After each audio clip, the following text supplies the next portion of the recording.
Hey everybody, and welcome to a very special edition of Tablestory's Ready to Roll podcast, and our first ever live recorded one, which I'm sure will go perfectly fine.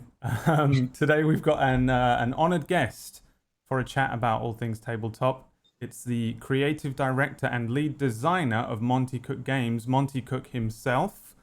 He's over that side of me. A little about Monte. Basically, you're a living legend in the game design business with almost 3 decades in the bag, along with glowing praise for work on third edition of D&D, a bunch of Planescape stuff, Call of Cthulhu D20, endless more. As a relatively new GM of about 4 years, I think 5 years. It engulfs anything that I could ever understand, really.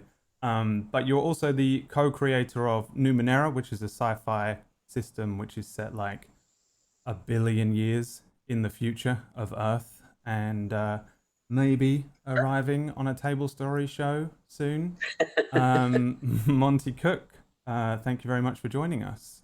Thanks for having me on. This is great. Well, we're happy to have you, Monte. We're happy to have you. As for anybody that's seen our shows or they've listened to any of our podcasts, we're generally going to keep it pretty relaxed and probably completely off topic from anything that we actually wanted to talk about, because that's the way that we do things here. And I mean, let's be honest. I feel like, Monte, when you do a lot of these interviews, you're probably getting a lot of the same questions and thing like that. So we'll try and keep it interesting for you by being completely stupid and, probably not preparing enough, because that's what we do here. Do you even know what a dice is? I've never heard. I don't know what that is. D20. Why is it a D20 and not a D53? I don't understand. Well, let me explain geometry to you. Oh God, but we haven't got enough time. Especially, we can just like zoom in on Brad's face if we talk about geometry. Yeah. That'll be great. We're doing that meme thing with all the lines and calculations going on around it. Nice.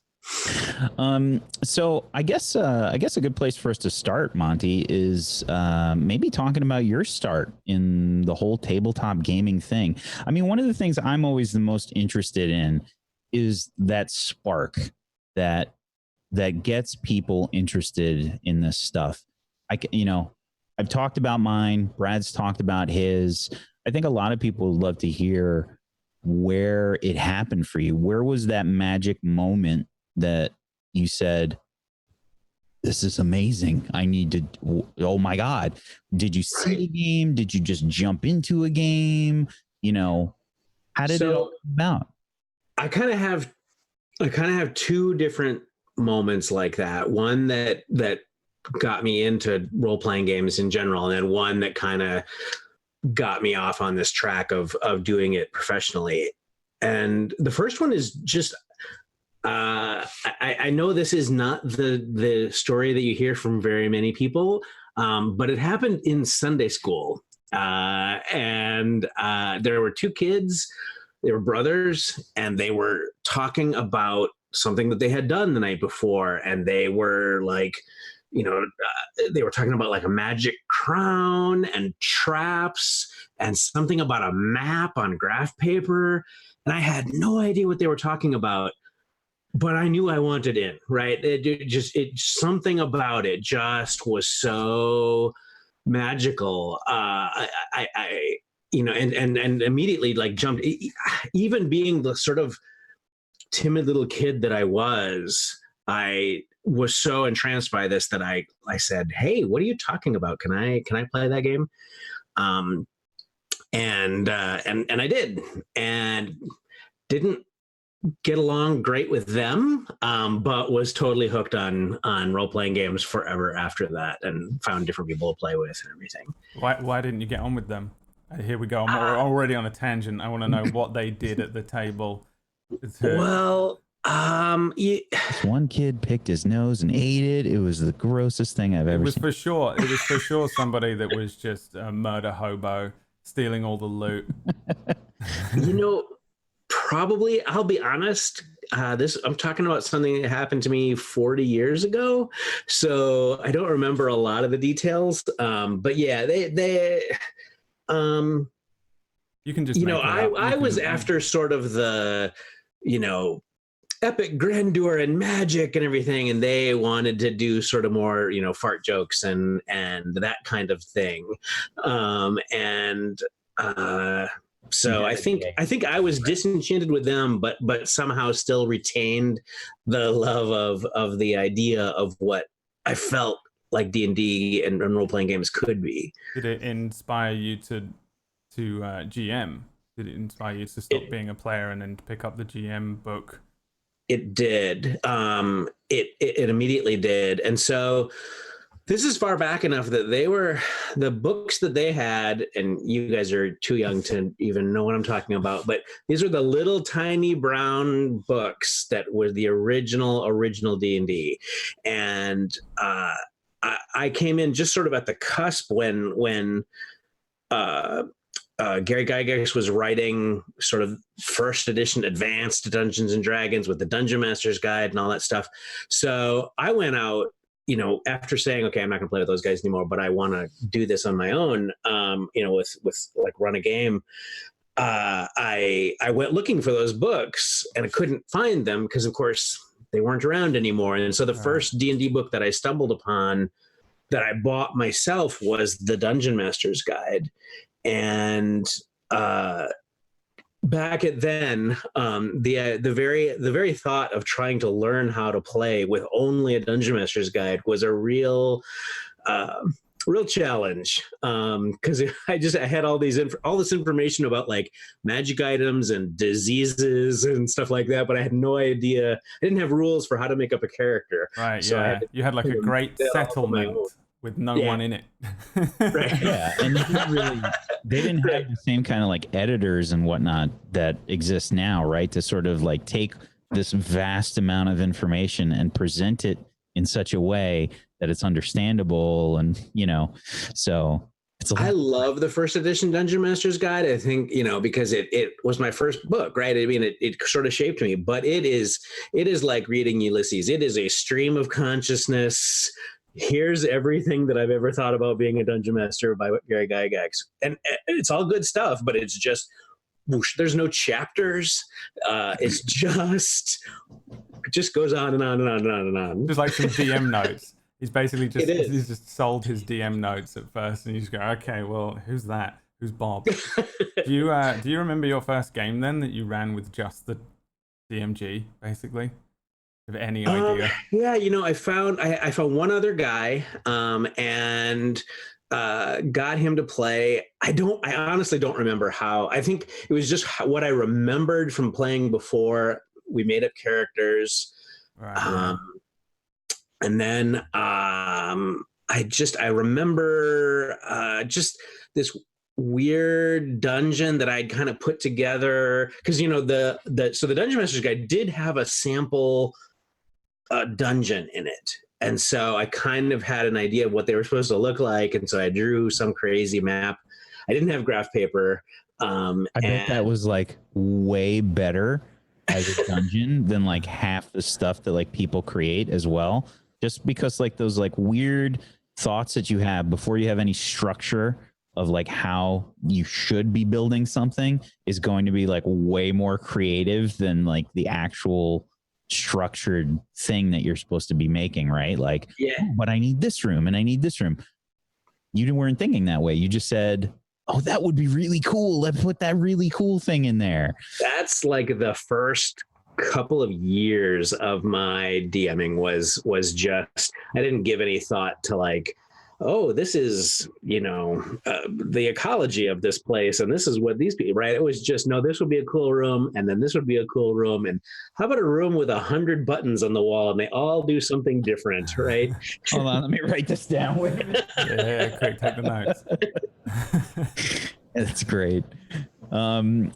Okay, so like, as far as D&D goes, I mean, that was kind of your first foray into things, it sounds like.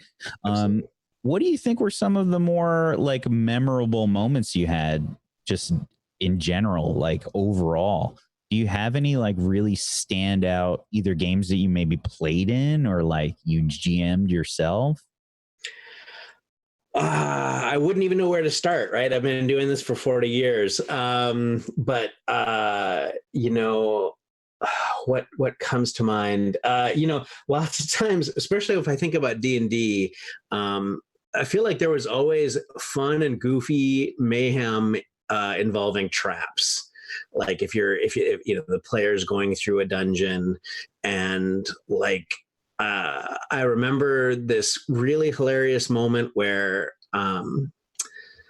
there was a trap. It was a pit trap, and the the way it worked was it was a really deep pit trap, and if when you hit the bottom, if you died, the trap animated you as a zombie or something.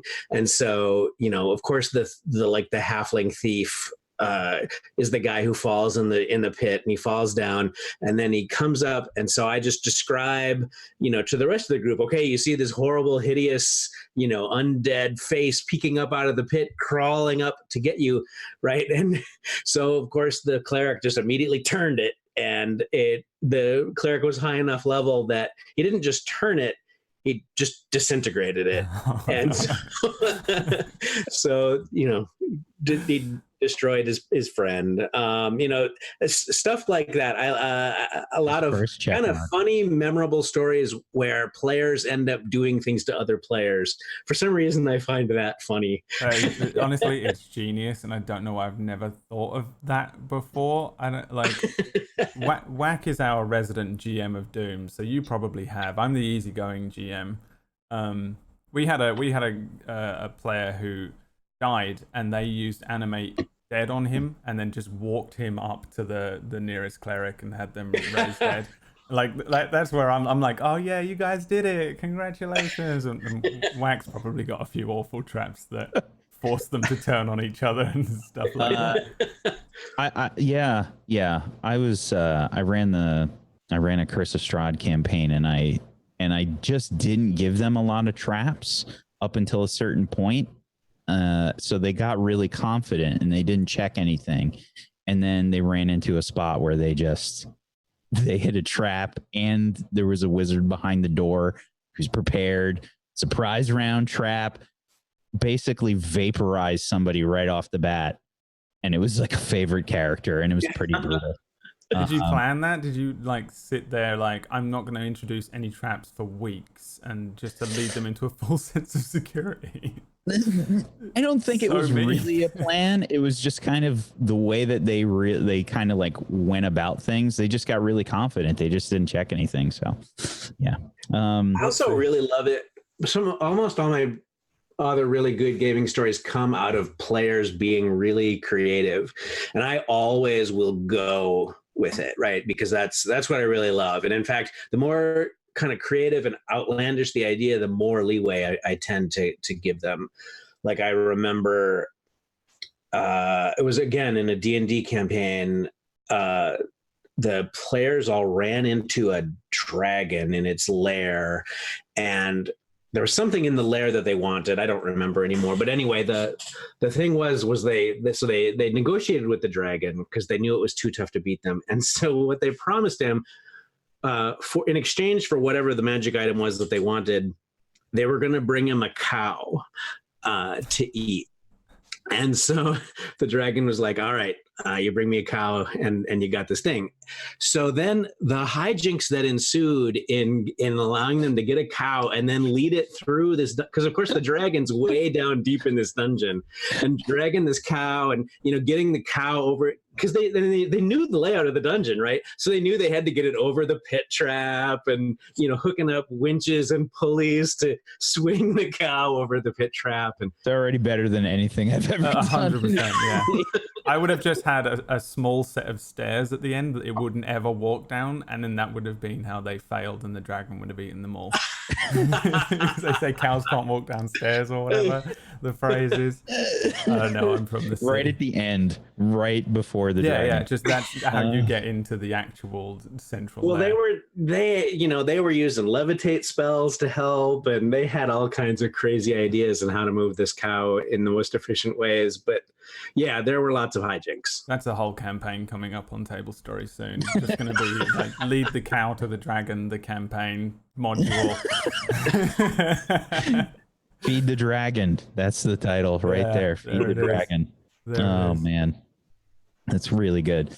I actually had when I did 7th Eon, Brad. There's an area. I made this world for one of my campaigns, and one of the areas has it's controlled by halflings, and they don't want to do any work. They don't want the responsibility of actually being in charge of their own place. So what they do is they have a harvest festival, and they have the eldest people in the community enter a contest, and whoever loses the contest has to become the leader of the of the country, basically, for a year until they have the next one. And if they lost the contest and became the ruler, then they actually have to they get to select the next contest. So they're going to pick the thing that they're really good at, so they don't win again, so they don't lose again. Nice. And they're protected by a dragon because they feed it beer and food. So nice. I feel like that would be a perfect kind of dungeon to have in there. Yeah, there it is, like a spin-off session where they have to get the. There was another story too that I was just thinking about. This was when I was running Call of Cthulhu, and it was set in the 1920s, and the player characters had infiltrated this cult they were flying in airships and dirigibles up to the North Pole to do some crazy ritual. And the players decided there were 3 different dirigibles, and they needed to get rid of all of the guys on their dirigible. And so they stopped, they had a stopover point, and they said, okay, we're going to make all you guys breakfast tomorrow. And the rest of the cultists on their airship were like, great. And so then they made these pancakes, and they poisoned the batter. They poured rat poison in the batter. But they realized, it'll look really suspicious if we don't eat some pancakes. So we'll make a safe batch. And so then they were making all these batches of pancakes, right? And they're serving it up to these cultists on this big long table. So of course, being the GM that I am, right, I started having the cultists say, oh, I don't really care for pancakes. Why don't you have these? Oh, no. And then so the plates, of course, start getting swapped around. And the players are desperately trying to keep track of which plates of pancakes are poison and which ones aren't. And it was lots of hijinks. Yes. It probably played off like a Marx Brothers movie. But yeah, and ended in a TPK right there. The only way that Cthulhu campaigns. Yeah, that is true. The first time I played Cthulhu, my character walked straight, like by accident, walked straight into the witch's lair and went insane. It was supposed to be like a building up tension thing. We were supposed to investigate it for weeks, and I randomly walked directly to the place, and the GM was like, "Oh God!" And I just walked into the witch's lair and died. And I was a baker. I tried to find the least imposing and least useful thing that I could think of to be in a Cthulhu campaign, which was a baker. Mm-hmm. And that was my experience of Cthulhu, and I'm genuinely terrified of it now because of that experience. First thing I did, went insane. It's a genuinely terrifying game. Immediately. Have you had like really long running campaigns before? Have you had anything that's like years and years? I have. I mean, there are people out there who have got we've been running this game for 15 years, and I haven't done that, but I've had campaigns that have lasted like 2 and 3 years. Are kind of my current campaign right now that I'm running. It's an Invisible Sun game, and it's been going on for it's over 2 years now. And did you actually complete any of the ones, like get to the end and you were like, this is the end of the entire campaign? You did it, you won. Yes. I'm a big fan of like the big climactic ending, right? So I had, and I mean, if you play for 2 or 3 years, like if you're playing D&D for 2 or 3 years, by the end, your characters are really powerful, and you can have just sort of some big epic ending. I had a D&D campaign where at the end the player characters had to break a chunk off of the moon and basically ride it down to Earth, or not Earth, the planet that it was on, right? And meanwhile being attacked by dragons and everything. Yeah, it was pretty epic.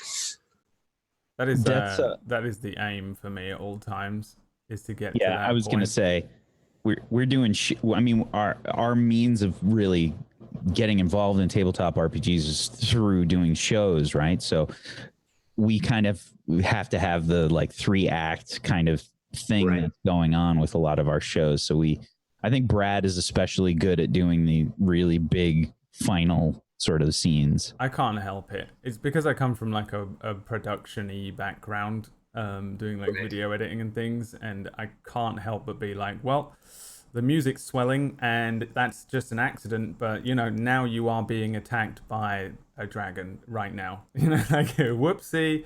Isn't that right, Black? Remember that dragon a couple weeks ago? Mm-hmm. Yeah, that was just because of the music. It wasn't. But... Yeah, the one that ate my character. Yeah.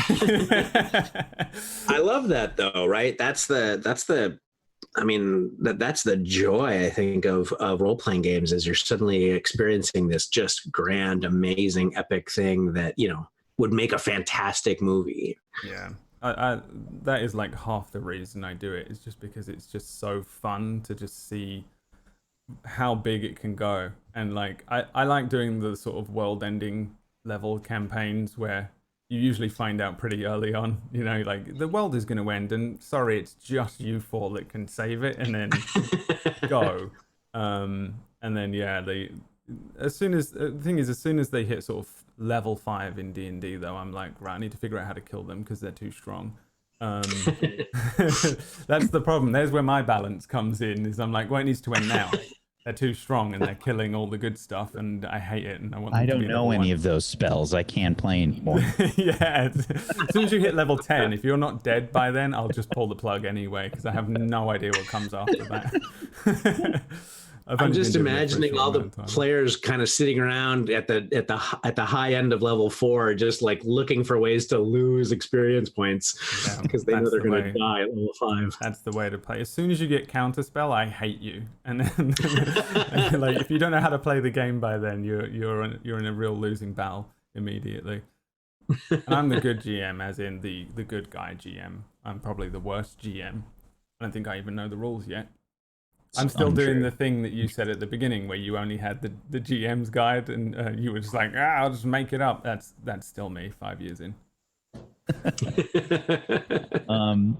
Do you find like that a lot of the trends have changed since like D&D started back in the day, and now does it look kind of similar? I mean, now we kind of have this like large breadth of options and what kind of game we want to play and like what style of gameplay it is. And do you think that that's changed a lot in this time that sort of I guess I would say yes and no. I mean, I think we keep going back to the roots, I think, which is sort of explore some, dungeon or something like that and encounter monsters and whatnot.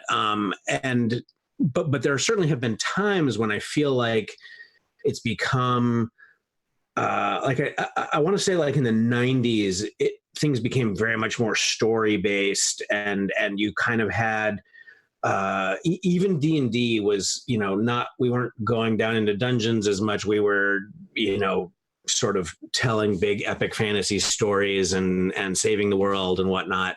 And then there was kind of a return to the dungeon, and Overall, I mean, games in general, I would say, yeah, they've certainly proliferated, not just in genre, but in types of games. There are extremely rule heavy games. There are very rules light games. And that wasn't the case way back when. Most games were pretty similar mechanically. There were a few exceptions, but even games that weren't D&D kind of felt like D&D. So you'd be like, well, we're in space, but this feels an awful lot like D&D. Just had a different skin on it. Yeah. And when I was 13 years old, that was fine, right? Because I like D&D, and if it was D&D on a spaceship, great, right? I didn't mind. But yeah, now there's so many different kinds of games and things that kind of, we know a lot more about games, right? We know the kinds of information that a GM needs a lot better now, and know how to present material in a more efficient way now. And overall, I think it's just a lot easier. Even games that are just as mechanically complex are actually easier to play, because we're just a lot better at making these things and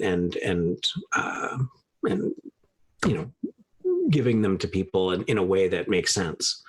Yeah, absolutely. I think the editing in a lot of these books is a big indicator of that, for sure. Like if you look, it's hard for me to read some of the older books, just because of the volume of information that's presented in a way, like you said, with Gary Gygax. It's all good information, but you have to kind of understand who you're presenting the information to and sorting it in such a way that people understand what you're saying, and that they're getting what they want out of it. And that being, I remember when we were working on 3rd edition D&D, and the game had just come out, we heard from a fan who was angry about what we'd done, and his criticism was, well, now you've made a game that anybody can play. Oh no. What have we done? Oh, We've holy done our gatekeeper, job. No. the shield that guards the realms of gates. It's really interesting, that you bring that up. And the reason that I kind of wanted to talk a little bit about some of the changes that have happened is because, I'm really enamored with the way that you've approached Numenera and using the cipher system and everything. I love the fact that it focuses on exploration and the sort of like intrigue of really anything can exist in this place, in this setting. And it gives you a lot of flexibility and stuff. And I'm just curious, like when you were coming up with this, what was the thought process involved? I mean, was that the core, like the guiding principle when you were creating it? Did you have that goal in mind? Yes. So there's a couple of goals, and one of them is very much that I wanted a game. I wanted to present a rule set that was more like how I tend to run games in general, even more complex games than Numenera, where the GM has a lot of flexibility, a lot of ability to come up with whatever crazy thing they want to come up with and make it work, without a lot of fiddly bits, basically. And then the other sort of core concept came to me a very long time before I started actually working on the game, and that was just simply the idea of technology so advanced that people have basically forgotten that it's technology and now think of it as magic, right? That the people who actually created the technology are long gone, and so now we're interacting with this stuff, and so it allows us to have all the same sort of fun, cool, over the top craziness of a game with magic that doesn't actually have any magic, Yeah, and it's just nano machines all the time. It's always nano machines. It is with my character. Nice. Yeah, your character is a glaive. We're talking about we have patron one shots that we do We have a that secret I'm offline running game.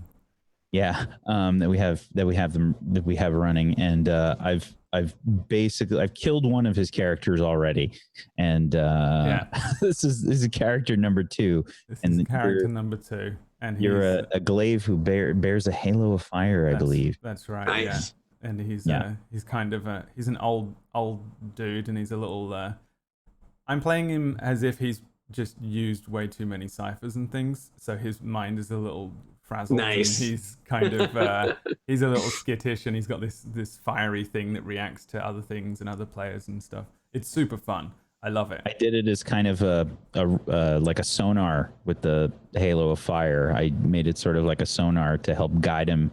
Yeah, my towards character certain didn't really things. care, but all the others were like, "Hey, it's an arrow!" And we went down there, and there were just these horrendous eldritch horrors in a cave, and it was the worst sonar to ever follow. Don't follow that arrow. Never the again. arrow.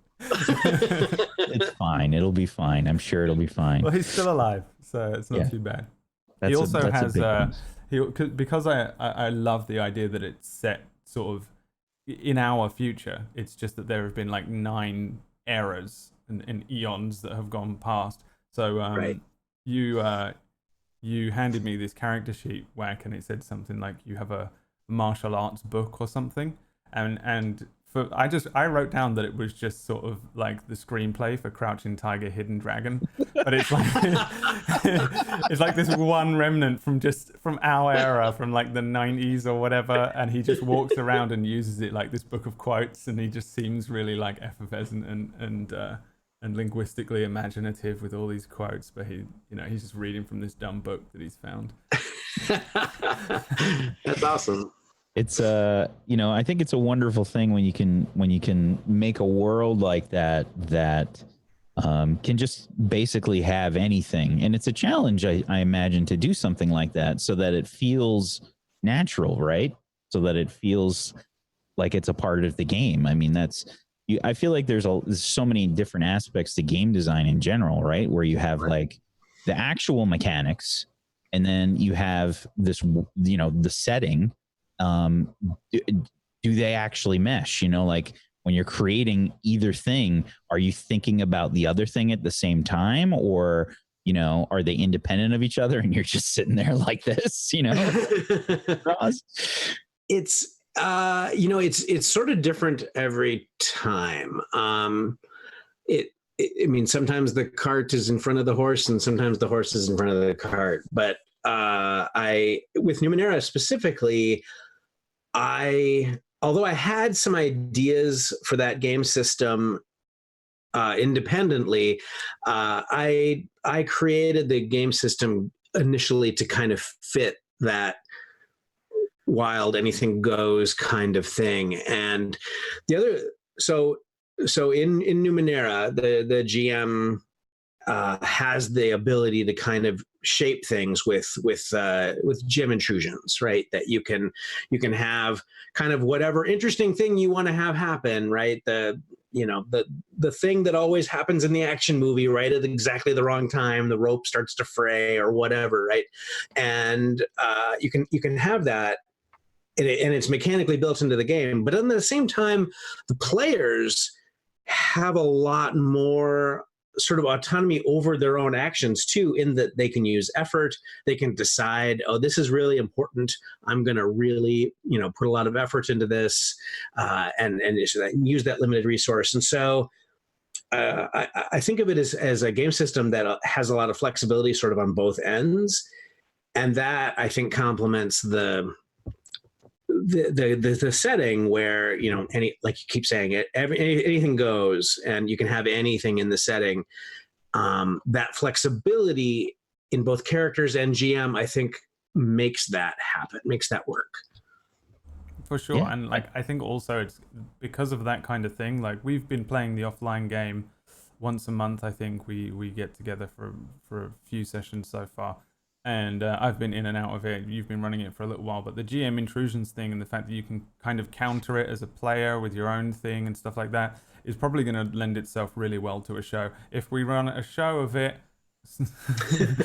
I'm sure, maybe it will. I think it's definitely gonna lend itself to that, and I think that a lot. As I'm playing it, I'm like, oh man, you can just do some crazy stuff. I mean, WAC has only been using it to harm us relentlessly, but That is not true. The GM of Doom is a A little true. little true. I'm still horrified by the death of my first character who was eaten by things that I Oh, can't even describe. they made so many bad choices in a row. And so rolled many so bad poorly choices. as well on top of that. Although, One of to be the- fair, we didn't know how to heal Yeah. at that point. We had we went into this thing and had no idea how to regain any might and stuff. So we were just like, oops, we just got eaten. We got eaten by like a pack of It was a monstrous comedy of dog errors things. that happened. Yeah, it was- But it really, I mean, let's be honest, that's the best way to learn, right? Always. It's the best way to learn.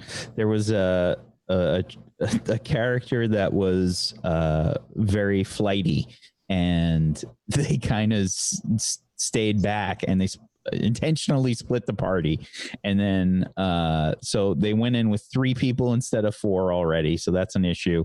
And then they went in, they failed every possible way to find out that they were walking into a trap. They did several checks and failed them all, and And they then we got all died. surprised, then and it we all died. all went to hell. That's where it went. Yeah. Right now, we're one of the books that we're working on is it's a horror supplement for the Cypher system called Stay Alive, and in there's an optional rule that I think it's just called the poor decisions rule. And if you're going to play a game, basically what you're trying to do is you're trying to portray a game that is like a typical horror movie, teenagers getting killed off kind of horror movie. And so all the GM intrusions, if you use this optional rule, are all the GM dictating poor decisions, right? So you I'll do be a right GM back. intrusion and say, you think it's a really good idea to go down into the basement by yourself and check out that weird noise, right? Yeah, let's take the shortcut through this woods. Exactly. That's amazing. Yeah, that's really good. all right. Yeah, so I know your time is valuable, Monty, and you've got tons of things that you're working on, and all of those books that are behind you, probably. So thank you so much for hanging out with us for a little bit and doing this super casual interview. And Yeah, it's been fun. we appreciate it. Thank you so much. Yeah. If you want to check out anything that Monty does or all of the systems that we've spoken about, you can just go to montycookgames.com, and I think it's at montycookgames on Twitter. And is there anything else you wanted to shout out? You can just throw the links or we're gonna be at Gen Con. Check us out. Got a cool booth in the exhibit hall. We're gonna be doing all kinds of cool stuff, and I'm a guest of honor at Gen Con this year, which is a big honor for me. So I'm excited about that. That's awesome. Cool. Excellent. Did you get some kind of plaque or trophy or something? Not yet, but I better. Demand it. It's a real life Demand it. beholder to take home, just like a little one to keep in a small cage. Oh I'm God. in. If that's what you get, I am in. There you go. You get one of those. That's my dice bag. Well, thank you very much, Monty. And Thank you. well, we might run a Numenera game soon. Thanks for watching, and we'll see you on the next Ready to Roll. Peace out. Bye-bye. Bye. Bye.